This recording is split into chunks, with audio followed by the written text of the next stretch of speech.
Oiê, vamos começar aqui por logoterapia. Eu resolvi fazer vídeo porque se você quiser estudar vendo alguma coisa, beleza. Se não, dá pra ficar ouvindo o áudio enquanto dirige, enfim, faz outras coisas. Começar por logoterapia, tá? Tá mais fresco na memória e acho que melhor estudar o que tá mais fresco para o que tá mais para trás. Neurologista, psiquiatra. O principal é que ele viveu durante o nazismo, né? E ele ficou lá nos campos de concentração, então ele fez ele ter uma visão da vida muito diferente, né? E fez ele perceber o seguinte: por mais ruim que esteja a sua situação, você é capaz de conseguir transcender o ambiente, tá? Como vai ser feito isso? Através da vontade e do lado psíquico, que a gente vai estudar mais pra frente, inclusive, que é uma das três pontos importantes da logoterapia, né? Então, a logoterapia, aqui, esse slide, o principal dele é que é o seguinte, ele fala o quê? Que a logoterapia é focada no sentido da vida, né? Que também tem outro nome, chamado de análise existencial, mas vamos chamar de centrada no sentido, que é mais fácil. Então a logoterapia é a busca por esse sentido na vida que vai dar um norte para nossa vida, vai dar um norte para como a gente vai viver. Só que esse sentido da vida, ele não é algo fixo, ele vai ser algo dinâmico que muda conforme a necessidade, conforme o tempo, conforme o que a gente pensa e por aí vai, né? Aqui o Viktor Frankl ele faz o seguinte: a professora quando escreve esse slide, ela fala que ela tenta fazer uma rápida diferenciação entre o logoterapia e as outras psicologias, né?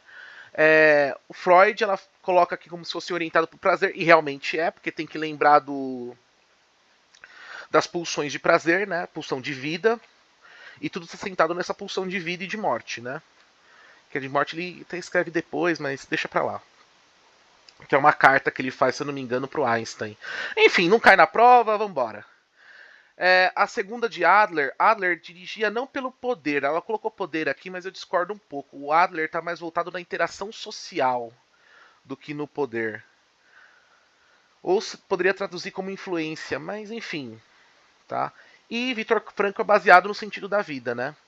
E aqui tem que colocar de novo na cabeça o seguinte, que ele escreveu devido ao sentido da vida, porque pessoas que estão em situações muito ruins perdem o sentido da vida e, consequentemente, acabam se perdendo no processo.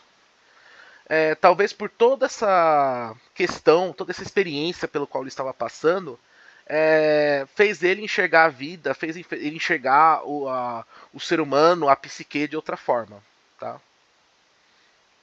Vamos pro próximo. Aqui. Esse aqui é só falando sobre o sistema dele. Sinceramente, isso aqui eu acho que não cai na prova. Conhecer o ser humano em todas as suas dimensões. Linha existencial humanística. Podemos dizer que aqui nesse slide ela está meio que falando qual era o objetivo do Viktor Frankl em criar a logoterapia, né? E tá aqui, né? Basicamente é isso. O ser humano em todas as suas dimensões. Busca conhecer o ser humano em todas as suas dimensões. Isso aqui não tem muito segredo, vamos pular. Vamos poupar tempo. Tá? Aqui, gente. Parece que eu tô dando aula. É muito estranho, velho. Mas faz parte. Então, aqui ela fala o seguinte, que isso é algo muito importante, que é somente através do sentido o ser humano consegue ter uma existência. Que isso é um pouco exagerado? Mas dá para usar dessa forma. Por quê? Porque a gente consegue superar muita coisa se nós estamos buscando um sentido. Tá? Nós conseguimos superar adversidades extremas se nós temos o sentido e estamos buscando ele. Nós temos condições também de buscar esse sentido, né? Muitas vezes uma pessoa que está presa, ela consegue, quando ela é presa injustamente, né? Vamos pegar um exemplo. Se ela tem um sentido de provar sua inocência, ela vai conseguir suportar, né, na prisão por muitos anos com esse objetivo, né? Com esse sentido. Tá? O primeiro ponto central da. Isso aqui é importante, tá? Se eu não me engano, a logoterapia tem 3 pontos centrais. O primeiro ponto central tá aqui, ó. O sentido nasce no interior de cada ser humano. Ou seja, O sentido ele nasce a partir do quê? De um movimento, de uma intenção, como está aqui no slide, não tem segredo, tá? Lembra muito o devir que Heráclito, isso, lembrei. Que Heráclito trabalhava, que ele fala que tudo muda, tudo se transforma a partir do momento que está sofrendo a ação do tempo. E o sentido também ele acontece isso. Ele é uma intenção inicial que vai gerar você para uma ação, que vai fazer você mudar. Por exemplo, um exemplo bem esdrúxulo. Você precisa ir trabalhar. O seu sentido se torna você ir trabalhar naquele momento pela parte da manhã. Vai ser o seu sentido de trabalhar que vai fazer você abrir os olhos, levantar da cama, tomar café, se vestir e se deslocar até o seu trabalho. Tá? Então é ele quem vai fazer você fazer essas ações. Tá? Só que tem aqui outra coisa que ela fala o seguinte, ó, que tem essa frase aqui que eu concordo e discordo ao mesmo tempo. O ser humano tem a capacidade de assumir a direção de seu destino. 90% das vezes sim, mas nem sempre. Infelizmente o ambiente às vezes é que nem aquela frase do Chorão, né? Às vezes eu faço o que vier, às vezes eu faço o que eu tenho que fazer, né? Então nem sempre o ambiente nos permite isso. Mas pro Viktor, então, o que tem que escrever na prova? Pro Viktor Frankl, nós temos a capacidade de direcionar a nossa vida, porque a gente quer. Nós somos livres. Nós podemos ir para onde nós queremos, desde que a gente tenha o quê? Desde que a gente o quê? Assuma a responsabilidade pelos nossos atos. A gente vai falar disso mais para frente, que tem mais para baixo, que eu já estudei esse material aqui. Tá? O segundo ponto central da logoterapia é a imagem tridimensional que ele faz do ser humano. Tá? São três: somática, psíquica e espiritual. Ou noética. Tá? A dimensão somática envolve os fenômenos corporais, ou seja, somática é só lembrar de somatização, que são as doenças que afetam o corpo humano. Tá? Somatização, lembrando, para vocês não procurarem na IA, são aquelas doenças que advêm que advém da alma, meu Deus, que advém das emoções, né? Por exemplo, o seu peixinho dourado faleceu, aí você começa a ter dor de cabeça, sinusite, gastrite, por aí vai. Tá? Somatização é isso. Aí nós temos a dimensão psíquica, ou seja, tudo aquilo que envolve a mente, tá? Sensações, sentimentos, emoções, desejos, afetos, inteligência, por aí vai, tá? Então essas duas não tem muito segredo. Já estamos cansados de estudar isso daqui. O que vem agora, das três, a mais importante é a noética, tá? Porque a noética é quem vai fazer meio que, como é que eu posso dizer? Nós temos o sentido da vida. A noética vai fazer a gente responder a esse sentido. Vai ser a noética, a dimensão espiritual ou dimensão noética, é quem vai dar um norte ético-moral, tá? É ela quem vai fazer a gente, mesmo nas piores situações, rir. Ou ao menos sofrer e ter uma dignidade. Tá? Por exemplo, hoje eu estou pegando. Eu estou tentando achar exemplos mais leves, mas está difícil. Por exemplo, quando a gente vai pro velório de uma pessoa querida, entendeu? A gente tenta se comportar de uma forma que a pessoa não sinta vergonha da gente, né? Enfim. E a gente tenta passar por essa situação da maneira mais digna possível. Tem pessoas que não, pega, chora, deita no caixão, fala que vai junto. Admiro essas pessoas. Eu não conseguiria fazer isso. Nunca na minha vida. Eu ia morrer de vergonha. Meu Deus. Mas eu admiro quem consegue, porque se realmente se solta, sai todo o sentimento que saiu ali, é bem mais saudável do ponto de vista psicológico. O que eu faço, na verdade, é errado. Eu já tenho que conversar com a minha psicóloga semana que vem. Bem, continuando, tá? Então a dimensão espiritual ou noética, ela é quem vai fazer a gente correr atrás da vida, ela é quem vai dar um norte ético-moral. E importante também, é ela que vai trazer pra gente uma autotranscendência. Tá?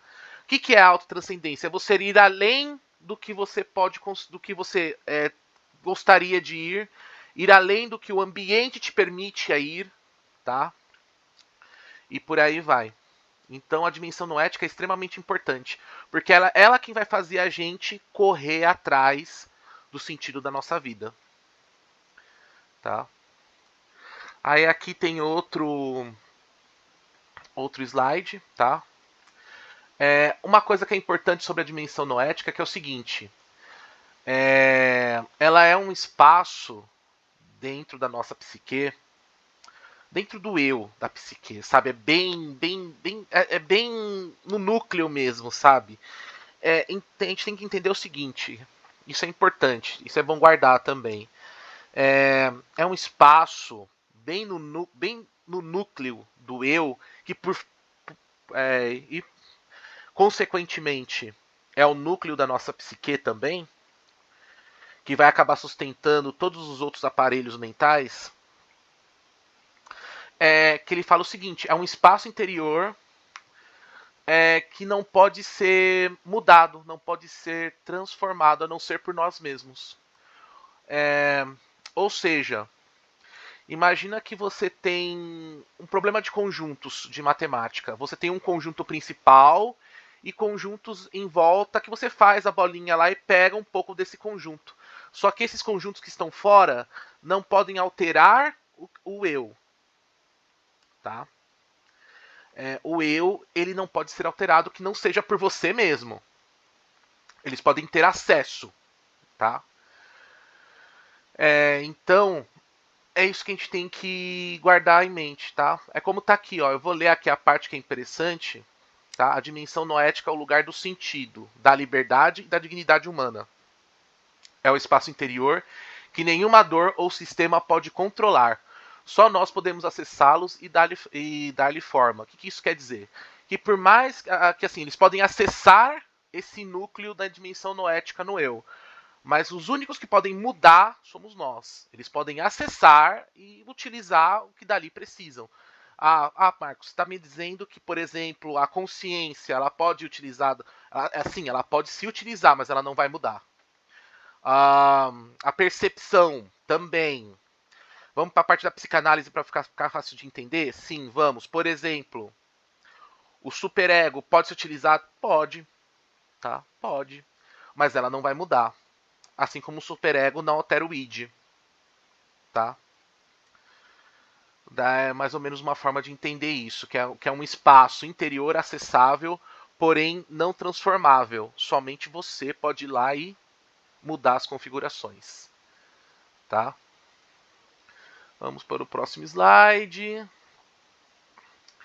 E chegamos no terceiro ponto principal. O terceiro ponto central, né? Que é a responsabilidade e a autorresponsabilidade. Aqui ele tirou isso da... Ai, caramba, eu tô ficando velho que eu tô esquecendo dos nomes. Eu não vou cortar isso, vocês vão ver todos os meus erros. Não tô nem aí, tem paciência, tá? Que é quase 4 da manhã para eu poder fazer isso aqui com silêncio. Quem fala isso é Simone de Beauvoir. E... Caramba, eu lembro da obra, mas não lembro do autor. Vocês acreditam nisso? Sartre. Isso, obrigado. Tem que parar de usar maconha nessa porra. É brincadeira, gente. Eu não uso maconha, eu só vendo. Se alguém tiver interessado, me procurem, tá? Aqui, quem fala isso é o Sartre. O Sartre, quando ele fala sobre o existencialismo dele, ele fala justamente, você tem liberdade, mas as responsabilidades das suas escolhas estão aí, né? A Simone de Beauvoir também fala isso, né? Você pode ser livre, mas cada escolha é uma sentença. Você vai ter que assumir a responsabilidade disso, tá? E aqui é basicamente isso que ele tá querendo dizer, né? Que esse slide fala. É só te pegar a última frase aqui. A logoterapia chama cada ser a assumir a sua responsabilidade frente ao mundo e sua existência, tá? Outra coisa que é importante aqui que a professora falou que eu lembrei agora é que aqui a capacidade de transcendência possibilita estar no mundo e poder distanciar-se dele. Quem utiliza muito isso é esportista. Porque você precisa de uma capacidade de concentração. A partir do momento que você se concentra, você aprende o que é a meditação, você aprende o que é concentração. O pessoal que medita, que é budismo, pratica meditação, sabe muito bem do que eu estou falando. É justamente isso que permite você estar no mundo, mas estar longe dele ao mesmo tempo. Tanto que meditar. Só que isso é algo extremamente difícil, né? Tanto que meditar é uma das coisas mais difíceis que existem, né? É muito difícil não pensar em nada.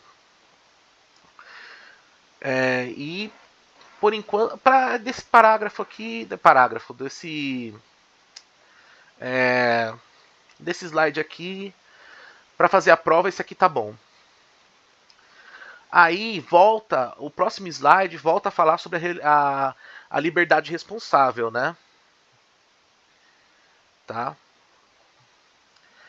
Aqui, ó, esses dois parágrafos são importantes. A pessoa pode conservar a sua dignidade, lutar por si mesma, ainda que em condições sejam mais desfavoráveis possíveis. Isso é denominada liberdade espiritual e condicional do ser humano. O que isso quer dizer? Que ele fala o seguinte: não importa as condições que você tenha. Você pode continuar lutando pelo seu sentido, pela sua dignidade, tá? Isso me lembra muito os antigos monges, quando eles eram no Tibete, quando eles eram presos, né? Isso faz já uns 200, 300 anos, né? Não, menos. Menos foi o Mao Tse Tung que começou a prender os monges do Tibete porque ele era contra. Porque quando ele fez a Revolução Vermelha, ele atacou o Tibete justamente para sua religião. Foi bem menos então. Depois eu pesquiso aqui. Ele começou a atacar o Tibete justamente por causa da religião, né? Porque a religião é o ópio do povo. E ele prendia os monges, só que os monges não falavam nada, ele torturava os monges, eles não falavam nada. Por quê? Porque os monges conservavam sua dignidade. Eles falavam que por mais que você possa prender meu corpo, minha mente, meu espírito, você não pode prender. Até que chegava o ponto que eles matavam os monges porque sabiam que não iam arrancar nada. E os monges morriam em paz. Tá? Porque por mais que o corpo dele estivesse preso, ele sabia que o espírito dele e a alma dele jamais estariam presas. Tá? E é com essa sensação é que você consegue dar sentido à vida. Quem vai falar um pouco de sentido à vida também vai ser o Heidegger em Design Analysis, que eu vou passar essa aula depois. Apesar que a professora de segunda não chegou a ensinar Design Analysis, só de terça, que falou, nossa, pelo amor de Deus, falou de uma maneira que... Tudo bem que o cara ainda tentou ser... O cara foi melhor do que ela, mas... Eu ainda discordo muito da metodologia, mas enfim, quem sou eu para discordar? Indo para o próximo slide. Aqui, aqui esse slide ele fala o seguinte. Isso aqui é importante.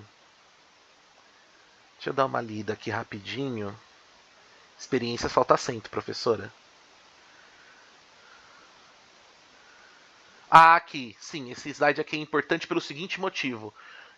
O sentido que nós temos para a nossa vida, ele é único, particular, totalmente subjetivo e que vai mudar conforme a nossa vida vai passando.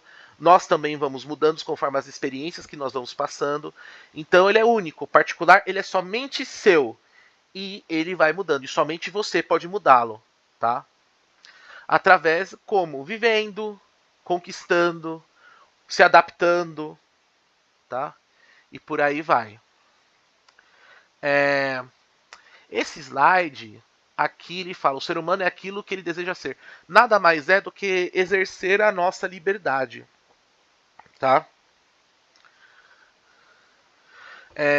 Tanto que o Franco ele fala o seguinte: por pior que seja a nossa situação, ainda resta a liberdade da gente se adaptar ao que nós estamos vivendo ou sobrevivendo, né? E isso é importante saber. Porque foi o que aconteceu com ele, né? Ele estava lá no campo de concentração e ele percebeu isso acontecendo com ele. Ele começou o quê? Por mais. Pô, tô num campo de concentração, não sei se eu vou sair vivo daqui. mas eu consigo manter minha dignidade, eu consigo buscar novos sentidos, eu consigo dar outro sentido à minha vida, né? E a partir do momento que você muda o seu sentido da vida, você muda também a sua existência. Você muda basicamente todo o seu ser. Aí aqui tem meio que um resuminho, tá? Pegar aqui, ó. A vida tem um sentido incondicional. Quer dizer o quê? Que não importa o quão ruim esteja, você pode se adaptar, tá? E depende apenas de você, não depende das pessoas, tá? Putz, não dá mais pra ter aquele sentido se tornou sem sentido, a piadinha, né? Você vai mudar esse sentido e vai se adaptar à sua nova realidade, tá? O sentido é único e pessoal, tá? Quer dizer o quê? Que o sentido é subjetivo. Ele serve apenas para você, ele é intransferível. Outra pessoa pode ter, nada muda. Então não é tão intransferível assim, né, Marcos? Tem razão, tá? Mas uma coisa interessante, ele se adapta, ele muda conforme o momento, as escolhas e as nossas necessidades, tá? Aqui já é o penúltimo slide, tá acabando já. Só vamos parar de ouvir minha voz, que tá chato pra caralho essa porra. Que eu tô ligado que minha voz é horrível, mas é o que tem pra agora. Vamos lá, tá? Ele fala o seguinte, rapidamente aqui, ele fala o quê? Que a logoterapia ajuda a pessoa a tomar consciência do sentido possível de sua situação, mesmo que difícil. Ou seja, a pessoa que trabalha, o psicólogo que utiliza a logoterapia, ele vai ser meio que ele vai ajudar a pessoa a achar esse sentido.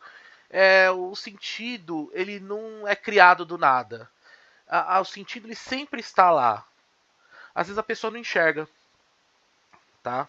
Talvez porque não queira, talvez porque discorde, talvez porque esse sentido não seja o que ela estava planejando para ela, que acaba nublando a nossa visão, né? Acabam nublando a nossa percepção para com esse sentido. O que causaria isso? Na maior parte das vezes, principalmente na atualidade, vai ser o nosso narcisismo. Ah, não, mas isso não pode acontecer comigo. Ah, não, isso. Eu não sou assim, eu sou melhor que isso, que não sei o que lá. Quando você utiliza esse tipo de argumento de uma maneira negativa, de uma maneira narcisista, você está provavelmente se afastando do seu sentido. Ou não, tá? Ou não.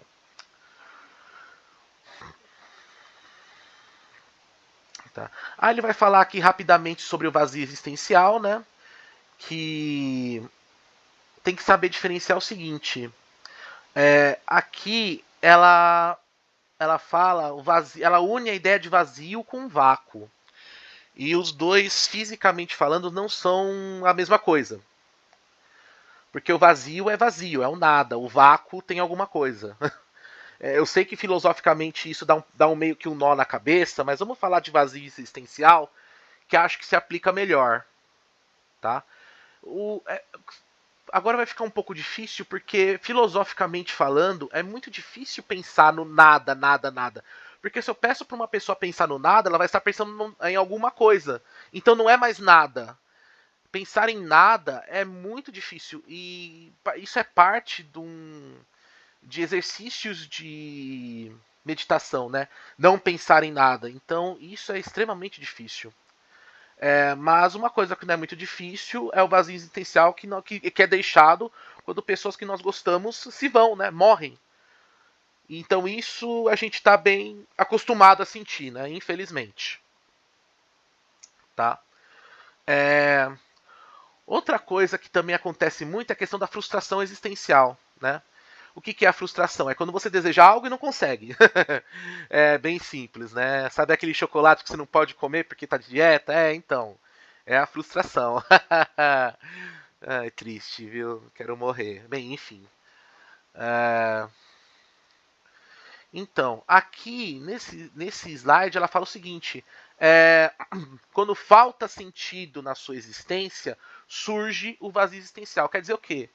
A partir quanto mais você se distancia ou anula o sentido da sua vida, mas a sua vida passa a ser... Você só apenas vive.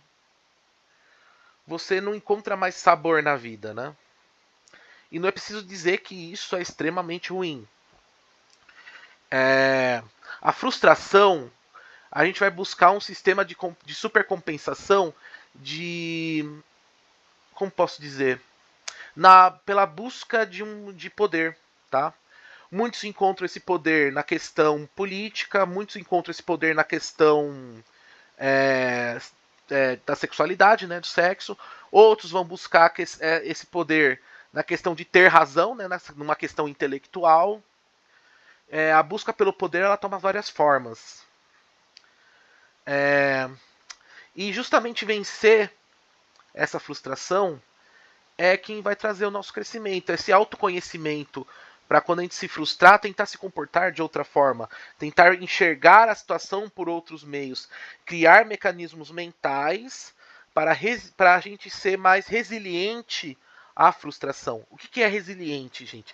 Resiliente é um termo que vem da física, que nós, psicólogos, pegamos. Resiliência é aquele material que se deforma, mas rapidamente volta ao seu estado original. Por exemplo, rodinha de skate é um material extremamente resiliente. E a mente humana, quanto mais resiliente ela quer dizer o quê? Por pior que seja, você acaba voltando a ser quem você é. É uma grande sintoma de uma. É um grande sintoma. Não é bem um sintoma, é uma característica de uma mente saudável. Tá? Não, penúltimo, errei aqui, penúltimo. Tá? Para Viktor Frankl, não importa o resultado final. O que importa é o que acontece durante o caminho para você chegar no resultado que você quer. É que nem aquelas viagens que tem um ponto final, mas o que você passa pela viagem, os aprendizados, a vista, tá? Os aprendizados que você tem durante a viagem são mais importantes do que chegar no final, tá? E é por isso que tem uma frase aqui no slide que fala justamente sobre isso, né? Não importa, o que importa é o como, não o que. Ou seja, não interessa o que você busca, o que interessa é o que você passou para chegar ao que você busca. Porque isso sim vai trazer a validação do seu resultado final, sabe? E por último, ela fala sobre a questão do sucesso, né? Que o Viktor Frankl vai falar sobre o sucesso. Que o sucesso nada mais é do que um resultado, tá? É o resultado por tudo que você passou. Então, se você perseguir o sucesso, você não vai alcançá-lo. Mas é aquele negócio. Vamos supor que você quer criar um jardim porque você gosta de borboleta. Aí você quer criar um jardim para que as borboletas venham até esse jardim. Não adianta nada você caçar um monte de borboleta e ir lá e jogar no jardim que elas vão embora. Agora, se você pegar, plantar as flores que tenham bastante pólen, muito coloridas, regar todos os dias, adubar todos os dias, tratar com amor e carinho, botar as plantas para ouvir Lana Del Rey, pode ser que as borboletas venham até lá. Há uma grande possibilidade, tá? E com isso acaba aqui, tá? Aí eu consegui resumir a aula da professora aí de umas 2h30, 3 em 30 minutos. Melhor que nada, tá? Gente, desculpem pelos erros. Gente, só uma pessoa tá ouvindo. Bem, desculpa pelos erros, eu nem vou editar para não tomar meu tempo, então vai tudo errado mesmo. Tô nem aí essa porra. E o que eu falei é assim, dá para fazer a prova de logoterapia, dá para fazer essa prova tranquilamente. São coisas fáceis de ligar, fácil de você conseguir adaptar. Então vai ser bem tranquilo. Agora eu vou começar a fazer mais um, acho que eu vou fazer mais um vídeo e vou dormir porque tá foda, nossa, tô muito cansado. Mais um aí eu descanso. Falou.